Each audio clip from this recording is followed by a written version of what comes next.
Latoya, welcome back to the show. It's so good to see you. Awesome to see you as always. It's been way too long. Too long, way too long. And before we started recording, you were telling me that midlife has been quite the journey, but you also told me you're 41. I'm like, oh my gosh, I've I known you so know. long, but you're I still a know. baby. I started going to Tranquil Space in 2008. Wow. So from the old hip Tranquil chick days, Yes. we have been Yes. rolling. And so yeah, Oh that my back gosh. yes, back when I was like 24, 25, and now I'm 41. So where did the Wow. time Where go? did it go? We're still so young. I know. I mean, it's funny because when I was younger, I was like, "Oh, yeah, your life is over at 30, 35. Like, you're just gonna be rotting in a coffin or something," right? And then at 40, it's, "Oh, no, I still have so much more that needs to Yes. be happening." I understand, society's not paying attention to me in the same way, but so much more life ahead, hopefully. So 'Cause much. So yes, much. you also get that experience too of also some of your friends don't make it out of the midlife part. So it's Right. you start things feel different in a really interesting Yes. way when you exit. Absolutely. Well, and that leads me to my first question, which is like, how has your perspective on life changed as you've entered midlife, right? You have 2 kids now. Is that 2 accurate? children, yes, 2 A kids. little Two boys, little right? boys. Oh Yes. my A boy gosh. mom. Boy gang over here. But yes, I can't believe it either. Like, again, thinking about the idealistic 24-year-old that wandered her way onto the mat ages and ages ago, back when there was Bethesda Studio, to now, one, I should mention, entering midlife for me was really interesting. So I'm 41 now. So I'm on the official axial millennial track of we are now middle age making middle age decisions. And one of the big ones that happened was I had a total life reset at 40, where I'd been partnered with and married to my longtime ex for 17 years at that point, and we shared 2 children together. And then I had a business that I grew from a small little thing to this little startup, and we did the whole startup land thing. And then we lived through the pandemic, did all those different pieces. And so ended up folding that business and deciding to walk away, and then ended up doing some pretty deep reflection, right? Like when you reset your life that way, where all of a sudden it was like, wow, everything I knew to be true was not anymore. All the things I thought I was doing, I'm not. What does my life look like now in a big way? And then what predated all of those decisions that I was making for myself personally was that the end of my 30s was this huge wave of grief. I just literally had, between the pandemic and other things, I had 9 different friends and family die on me in different pieces, just one after another, after another, after another. My funeral dress, I finally was able to retire this year. I was like, maybe I should burn it because I'm just tired of seeing it. There's so many different things and so many different people from different walks of life. All of that was happening during the pandemic. I'd had a miscarriage like right before the pandemic. So it was an intense period of grief. And then from there, there's like that rebirth and reawakening. And I know that Kimberly's been a huge fan of Anais Nin as long as I've known you. And I think when you're rereading some of these classic authors, when you're reading Anais and like Sylvia Plath and stuff like that, when you're looking at it on the other side of, you have your first initial stage of life, and then when you're in that second stage, I think the words, the writing, the urgency, the feelings are a lot different. So that is my observation. Yeah, yeah. Oh my gosh, I love that you brought her up, by the way. Heart, yes. Oh, yeah, so there's been a ton of change, and so interesting for you that it was, like, right at 40, like, Yeah. big. Yeah. Was that intentional, or was it just No, like, "40, I'm gonna not make at some all. changes"? It was No, not okay. it was unexpected in so many ways, and it was like I was so on the floor on my 40th birthday, like, my friends, literally my friends that I've had since high school, dragged me out of the house. They're like, "Okay, you're turning 40, like, we can't do nothing. You have to do something." And I was like, "Maybe next year will be better." But it was just a total rewiring of, again, the things I built, things I worked for, what I'd spent my time doing. Even I'd done a couple career shifts by then. So I'd started out, oh yeah, I took your penning in Provence retreat all those years ago, back when I was a writer. So I was a writer and I had a great career and some success at that. And then transitioned to television and television production, great career, some success at that. And then in my late 30s, I was like, okay, let me swing at trying something new. And a friend was like, let's co-found a game studio. And so I jumped into video games from there. And that's where I still work now. But it's okay, I'm on my third career journey here. Like, It was just a lot of moving parts, and then the whole thing with running a startup during the pandemic with a small child that's home from school, schools are closed, you don't have any supports. There were just a lot of things that were happening, and then against the backdrop, all the friends dying. So, no, I didn't see any of this coming. I'm gonna be really honest. Sometimes you respond to what's happening. There's times when you're very in control of your life and you're the captain of the ship, and there's sometimes when the storm is hitting and you're just trying to keep sailing. I was definitely in a keep sailing mode until probably about last year. Wow. Wow. So intense. And what would you say got you through all of that? I mean, because I'm sure many listeners can relate to feeling like topsy turvy, lots of changes, a bunch of shifts, career 3.0, right? And so, what got you through that? What were your like grounding rituals or your practices? Oh, it's interesting, especially in therapy as I'm like uncovering some of the processing all the stuff that happened. I think we're going to be processing the pandemic for a while. I think everyone. And then for me specifically, one of those things was getting back to the things that I used to do, right? I'd gotten off the mat, and it wasn't that I never took a yoga class during this period of time. There was a restorative yoga class that I was really into that was taught by Matthew Lyons that I would just go and lay on the floor. I couldn't do it like 45 minutes of Shavasana is all I can handle right now. But I kept coming every week and just trying to make sure that there was something that I could anchor myself to. In this period, my faith deepened a lot. I was mildly spiritual and became heavily spiritual. And then my friendships were definitely the anchor, the people that had seen me through all these different life transitions. It's interesting because I feel like friendship is such an investment. And it's something that we don't think about when we get it's like a 401k in some weird ways, right? It's an easy thing to neglect, especially when things get busy and you got other priorities and you're like, I can think about this later. And then the time is creeping up and you don't realize the time is going by. So I was very fortunate where I kept trying to, even when it was hard, especially when the kids are little, invest in my friendships, particularly my female friendships, and making sure that we stayed strong. I was in touch with people. I knew what was going on in their lives, things like that. And so when calamity hit, the thing that really grounded me was I had an entire community of people being like, "Okay, Latoya, it's let's pick you up. You all right? Looks like it's going things are going a little sideways. Are you okay?" I've had friends checking in on me regularly for some of years now, even when I wasn't really able to respond or didn't really have the bandwidth to do more than just, okay, what gets the kids through the day? What gets me to the day? That community and building that intentional sense of community was also really key. So those things. What else? Oh, there's a great book called Wintering by Catherine May. You're such a huge reader, Kimberly. I'm assuming that you already read it. But So good. but I love that idea of there's times you need to retreat a little bit from life. And I think that as we got older, like I had one of my first friends pass from suicide. And that was a very intense experience. He was only 44. And there's different factors that led to it. But it's one of those moments where you really see the reflections of both your life in the context of your friends, but also where you want to go, what you think your life should be at this point. And I think we get so much societal messaging around, oh, this is who you have to be, or if you haven't done this by 40, it's over. If you haven't done this by the time you're 50s or 60s. And what I ended up finding, looking from the floor here of like everything going wrong, was that, oh, actually, no, every single day is still a gift.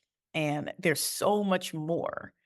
And as soon as I started looking for it, okay, where else is this strength? Where else can I find people who have navigated this, right? I started reading the Accidental Icons book, which if you guys haven't read it, it's about this fantastic woman who had a whole career in social work and academia and stuff like that, and was just posting photos of herself shot by her lover and current partner, posting photos of herself basically living authentically at an advanced age in her 60s.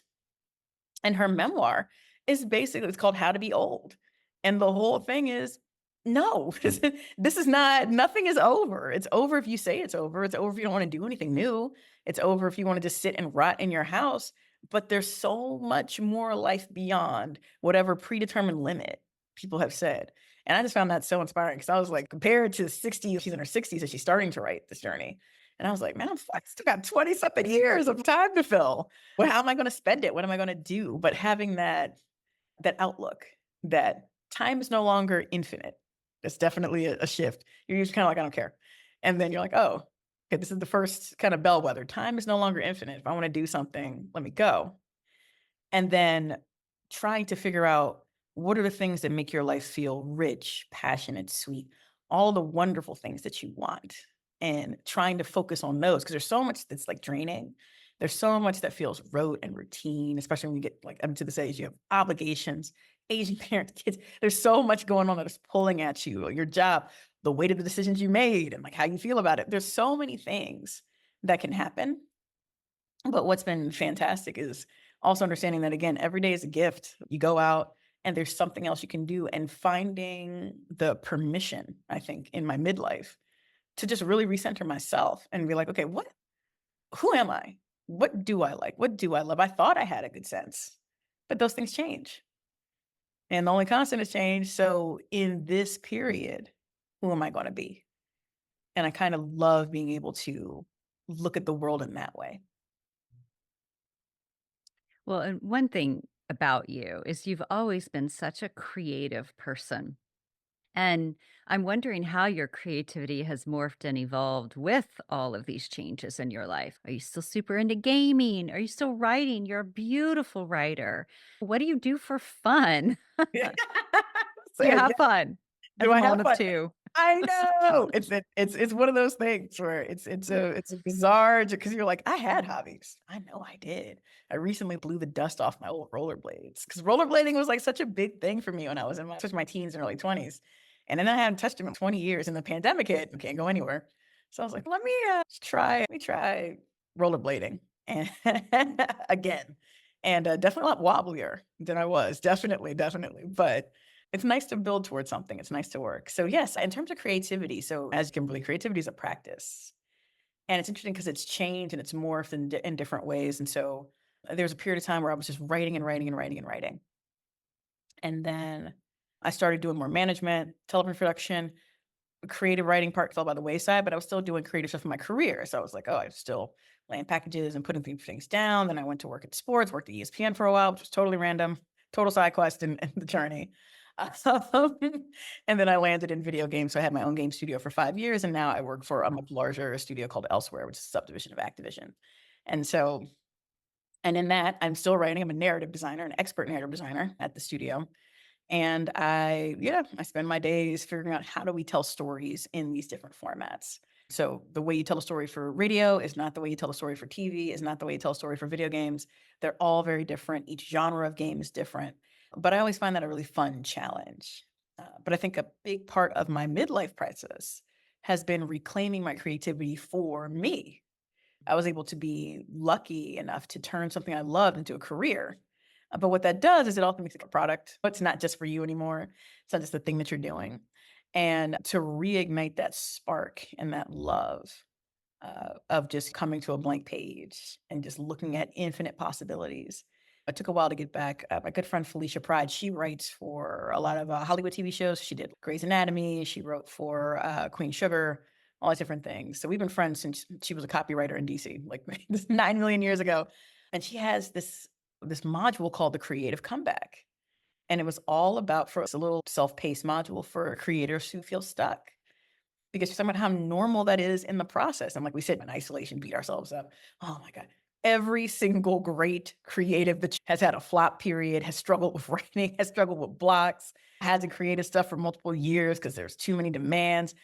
It happens to everyone. I was just reading a new thing about Sylvia Plath. Well, now I got to go back and read her books and talking about the ways in which we look at her as a woman writer and we don't acknowledge the level of abuse she was under from her husband. And there's this really great, who wrote that? Where was it? I'll find it so you can put it in the show notes, Kimberly. It was fantastic. But it was basically about how the general accepted narrative in the literary world at the time was that because he was great, he couldn't possibly be doing those things. She already wrote about her mental illness. It couldn't possibly be as bad as she was saying it was. And this idea of, especially again, getting to your midlife, of this woman under pressure trying to find the time to write and raise her kids, do all these things, and her husband's undermining her, and she's like going insane. What is happening? Those types of stories, that type of richness that comes from living your life and enjoying the process of living your life, I just find really fascinating. And looking at, again, there are just so many amazing forerunners. I'm already looking at Zora Neale Hurston's work. I'm looking at so many people's work where the came in their 40s, their 50s, their 60s, because they had 20 years of experience of wrestling thoughts onto the page, figuring out who they wanted to be, what they wanted to say. And then, of course, amassing enough reputation where you can take big shots and you can be like, I do think I want to write a short film. I do think I want to debut one of my films at a film festival, or maybe even Sundance. I want to do those things. And to have both the experience and the gravitas to be like, I can make this happen is really fun and really unique. So creativity is encouraged. Definitely, if somebody feels blocked, check out the Creative Comeback because it's amazing. She even has this one module where it's about Ava DuVernay, the fantastic director, and she has this thing about feeling like an imposter. And it's the speech that she gave to some kind of film forum. I don't know exactly what it was, but the name of the speech is "Take Off That Smelly Ass Coat." And it's basically this coat of desperation that people wear when they feel like, I had this great idea inside of me. I just don't know what to do. I don't know what to do. I don't know what to do. And in so many ways, the biggest thing is, I think in life, you have bouts of finding your confidence and then losing your confidence and then regaining your confidence and then losing your confidence and regaining your confidence. It's a lot more cyclical than you keep thinking it's like a one destination. You're like, and I'm good for life. And you're like, oh no, like every time we do this, we do something else. My career coach, Whitney Johnson, has this, well, she's about to disrupt herself, but her podcast is called Disrupt Yourself. And she has this thing called the S curve. And she was like, it's all about your mastery of something. And so at the beginning, you're struggling and trying to figure it out. And then as you get to the top of your S curve, you realize once you master something, the next level is starting over again. You got to be willing to go back down so that you can keep growing, so that you can keep going, so that you're not stagnant. And so her question is always to the podcast listeners until I think she just decided to end the podcast. So we'll see how this goes from now. But how will you disrupt yourself? What are you going to do that makes something different than what it was so that you can move forward? So that was a long-winded answer about creativity, but one in which I think inspiration is everywhere and courage is the thing that we also have to cultivate because it takes a lot of courage to be and live creatively. Absolutely, and that's something, Latoya, that I have admired about you. Every time I feel like I see you pop up on social media, it's some new freaking award, some new grant, some new project that just got all this attention. I'm like, "Latoya, it's amazing." It's like you have really I remember sitting down with you out some outdoor cafe trying to teach you how to use the planner pad to Oh, organize your yes. life, Yes, that and you bullet were, like, journal. 5 years old, and then now, I'm just like, every time I see him, "What is Latoya doing now?" Right? Now she's had another baby, now she's doing another award, another baby. I'm like, "What is going?" So, it's so I love hearing you talk about creativity and passion because you do really light up, and I think a lot of our listeners would probably appreciate hearing, like, how do people do this? And you've made it such a part of your life beyond the planner pad. Also, I love the planner pad, and I still never quite got the hang of it. I feel like a failure at bullet journaling. Oh, That is it's definitely okay. my life I'm not great at. And I was like, I am just not dedicated enough to I still have this hodgepodge. My calendar is updated, and I also have a notebook that I write stuff in, and one of them is the source of truth at any given moment, but not necessarily all together. There's always something like that. So it's interesting because I do want to say, like, there's moments where it's okay, like this person is on top of it.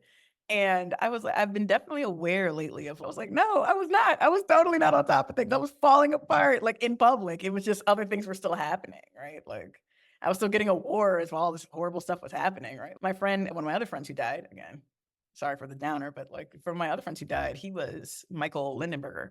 We were night fellows together at Stanford, and he had won a Pulitzer at 50.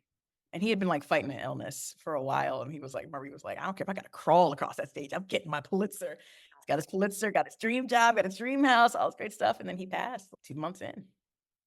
You never know. We were like, what? We're like, prime. What? Nothing is guaranteed. You have no idea what's going to happen tomorrow. You just have today. But yeah, I think for me, it's interesting that you say like, oh yeah, so it looks like it's all together. I was like, I have been spending a lot of intentional effort and time trying to be like, I felt way more functional before the pandemic. I felt like I just did so much more in a day. And I feel like now that amount of effort is exhausting. And I have to figure out like, how do I feel more on top of things in a baseline? One thing that has been really helping though has been one, giving yourself permission to do the things that you want. I feel like, especially for women, I feel like we get so many things about like self-sacrifice and putting everybody else's needs first and really trying to be considerate of others and things like that, that at some point it can become a little bit detrimental to yourself and who you are as an artist. Because being an artist looks certain ways. Yeah, there's a perfection point of it where it's, oh, I'm penning in a fantastic café in Provence and I am at the top of the world. Everything's great. But, Kimberly, a lot of your books got written in the Pink Palace or just in a coffee shop or in little side margins. That too is still creativity. That still is writing. It's not invalidated because it doesn't aesthetically look the way that you think it should. And one of the things that I've really loved is trying to get outside of myself as who I knew, right? Yes. I had a whole identity as a feminist writer and a blogger and doing all this cool stuff. And then I changed it and became a television writer. I had to start again from the bottom, go up. And then I was this cool producer, did all this rock star stuff and it's packages. And I'm working for this great company. I'm working at ESPN. It's owned by Disney. We have all these other stuff. I'm working at Al Jazeera. I like break news. Sometimes I'm in people's homes and 200 million houses.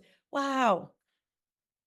But what is the thing that is true to you? Because that is the only thing that actually matters, right? All of that accolades and stuff like that comes after your work, right? It comes after it. And it's been amazing to me the longer and the more I commit to myself as an artist, how many other artists look at these periods and understand that there has to be the winter before there's a spring. And that when you're doing really well or you're doing well on this set of creativity, it's just a moment. And you're maximizing that moment because there'll be another moment that comes. It's going to be different. And then you're working your way back to this other moment and it's changed and it's different because you're different. And so I always just find that fascinating. One thing that I've been doing that's been really fun lately is this thing called the villain challenge. I'm always on TikTok. I'm like overly obsessed with TikTok. They get rid of it, I'm going to be really sad, but and I understand I'm being spied on and I'm fine with that. But there's this artist named Vanessa. She's fantastic. She's an opera singer. She does a lot of stuff about creativity and unlocking your inner creativity. And she did a villain challenge where she was like, let's unlock your inner villain. What does your villain have to say? And she makes this point where she was like, the hero learns a lot from their mentors, but they learn how to do something. And she's like, what the villain is bringing is discipline. The villain is bringing, I think what was her example? She's, oh, can you imagine Darth Vader being late to anything? Can you can you imagine Miranda Priestley showing up uncoiffed to something like the ways in which we drag ourselves through? Like, yeah, it's fine. And she's, no, no, no. What would your inner villain say? What would it channel? What is it doing? What is the way that you want to push yourself to be a little bit better, a little more committed? And so she asked for it's a variation on 75 hard, like the fitness challenge, basically. But she was like, did you do 45 minutes today of villainous plotting? I said, villainous plotting. But that sounds way better than being like, I need to write this book proposal. It's like, well, did I have villainous plot for on my needs and accomplishments today? Did I aggressively move forward my goals? Those are always big questions and big things you have to wrestle with. And I'm normally high functioning, so even when I'm in a fallow period, I'm still normally producing something. But to me, it's about quality. I feel, especially in midlife, we're getting to the point where you're like, okay, what did my life work look like? Is it a bunch of little things? Is it a big thing? Is it one big thing that I'm going to be known for? And you never really know what it's going to be, right? Like all your favorite artists. Oh God, Kimber, I feel like I'm just going all in all directions here with this conversation. But I took this amazing Black Women in Film Forum symposium at the Black Star Film Festival, and she was talking about finding your voice as a director and what do you want to do. And so the exercise was so fantastic. She was like, all right, think about your 3 favorite directors, right? And so you're like, okay, picture your 3 favorite directors. We're all in the chat. And you're like, yeah, it's my 3 favorites, right? So mine are like Gina Prince Bythewood, Wong Kar-wai, and Christopher Nolan, 3 favorites. But those very different types of cinema, but always my favorites. And they're like, what are the themes of the work? So it's, oh yeah, themes, this, whatever. Wong Kar-wai, this loneliness. We're all in the chat, fine. And then she goes, okay, so what does that say about you that those are the themes that resonate with you most? And what does that say about your work? Kimberly, when I say the chat was dry, everybody was, you want me to think about my loneliness publicly? Oh my goodness. Like that's, but if you're watching Wong Kar-wai, I mean, there's a theme. There's a reason why you were into that work. But interrogating yourself about your work and what you want to do, where you want to go, and then also having that interesting blend between like patience and self-compassion. Things come when they come, right? A great book is a great book, whether it took 9 months to come out or 9 years to come out. Still good. Favorite films, again, look at your favorite directors. They had films that flopped. They had films that didn't weren't quite what they wanted them to be. They had maybe one banger film that everybody loved, and then look at Francis Ford Coppola. I know. How?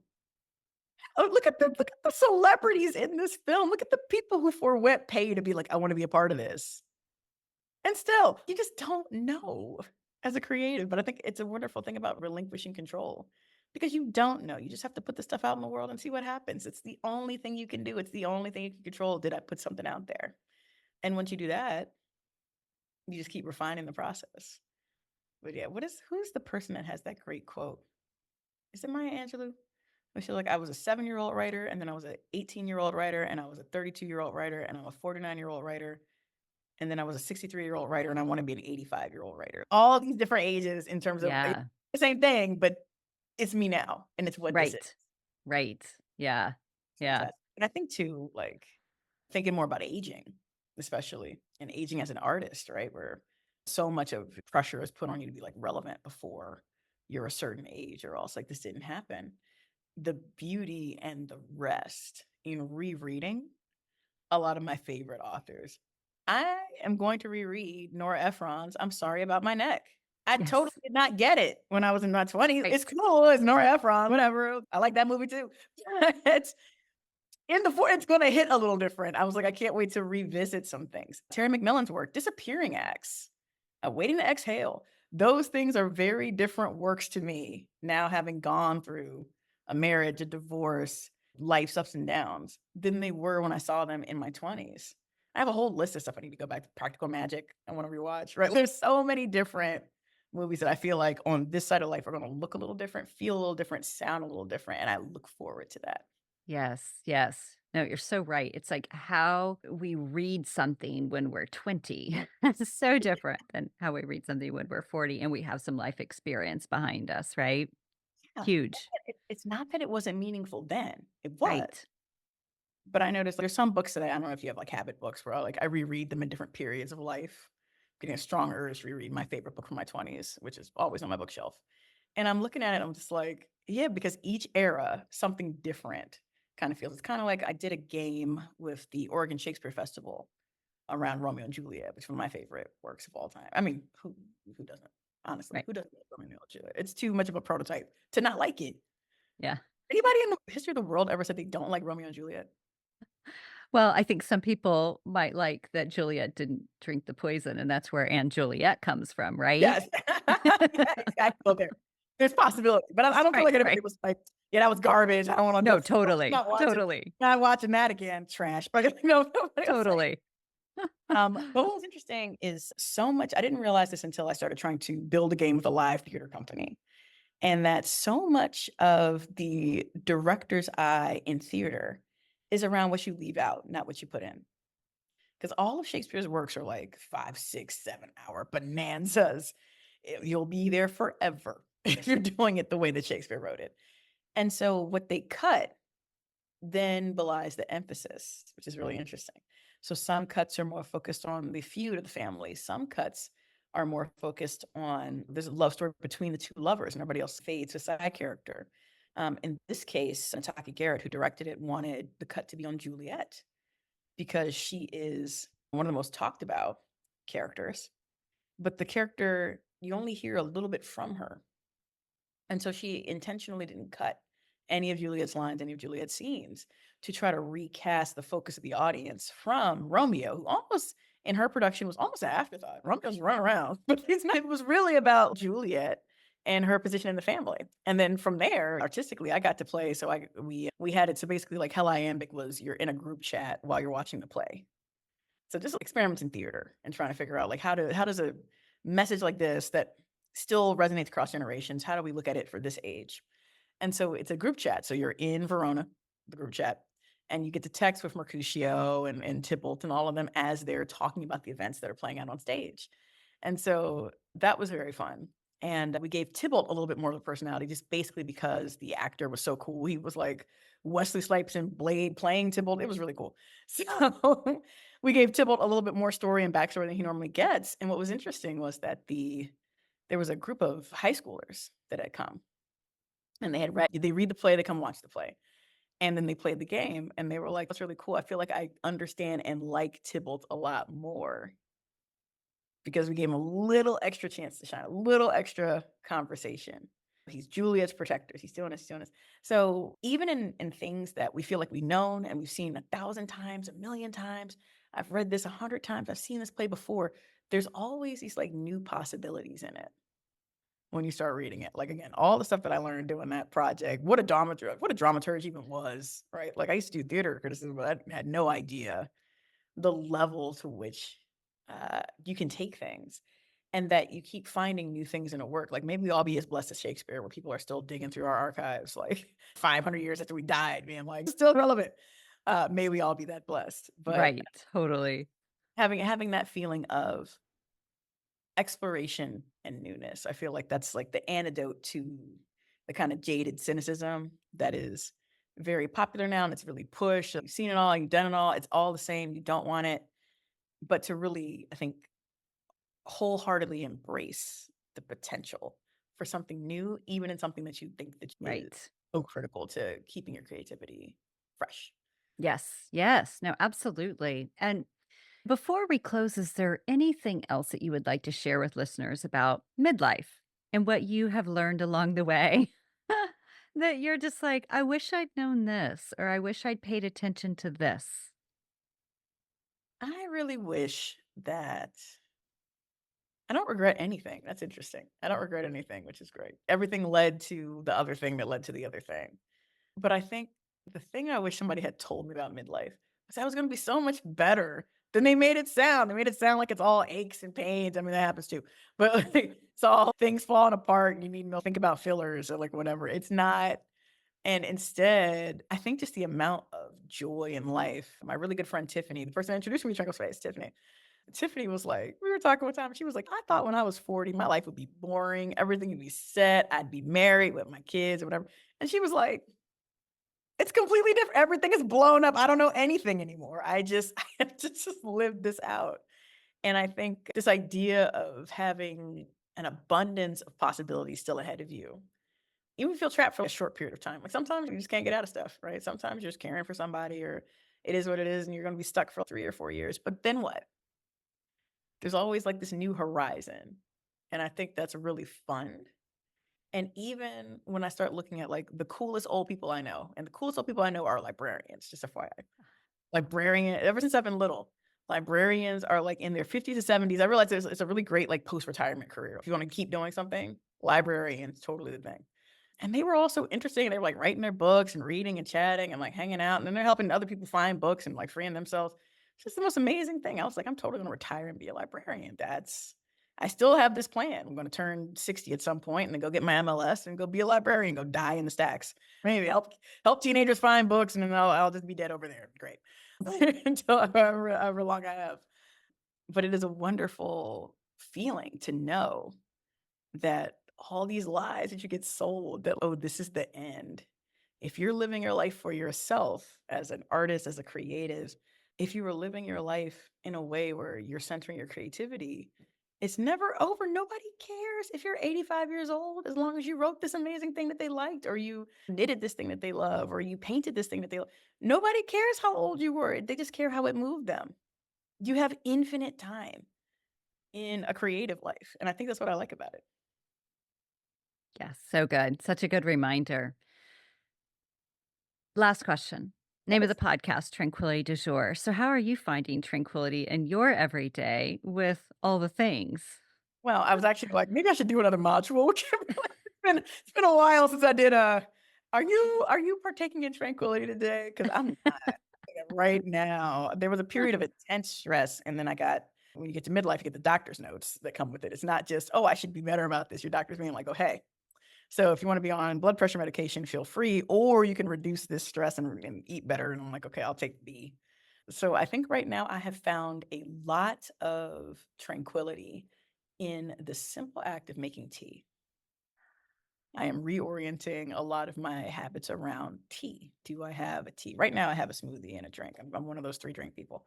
So, Me too. like, the height of luxury is 3 different drinks. I'm like, "Okay, I got my smoothie, got my drink, got my water." Like, yes, or I have a coffee. I'm one of those people. Yeah. But the simple act and presence of making a cup of tea, letting it steep, sipping on it, ancient practice. You're very connected. Many of your favorite people, billions of people before you have all done the same little ritual, putting the bag in the water or your loose leaf in the water, letting the tea sit. And it has reminded me a lot of times in my day, if I feel too busy to have tea, something has gone wrong, right? Am I too stressed out? Did I over obligate myself? Did I do something wrong? Do I not have time for a cup of tea? Sometimes I don't have time to read or journal or do all the cool stuff, but can I not make myself some tea today? Like, why do I think that? Why do I think I don't have the 5 minutes for tea? So, yeah, right now it's me and tea. Tea is my small moment of tranquility. Long forest walks also help, but those are harder to get. Tea you can bring anywhere. So, it's tea. Beautiful. I love it. Yes, as I sip mine. And I am a 3 beverage person too, with often even a water bottle in my bag. I'll take photos and send to people, and I'm like, "Oh my gosh, I have a problem." So I love that we are the same, No, Latoya, you're because absolutely I was like I saw this TikTok, and they were like, "The height of luxury is 3 drinks," and, like, they had all these people in videos, and I'm like, "This is my tribe. These are my people." My other drink is across the room, I'll grab it. I love it. You're like, "I see you." Yes, I see you and I see me. I see you. Totally. Well, Latoya, it's so good to see you, and welcome back on the show. It's always a joy to connect. It's always amazing to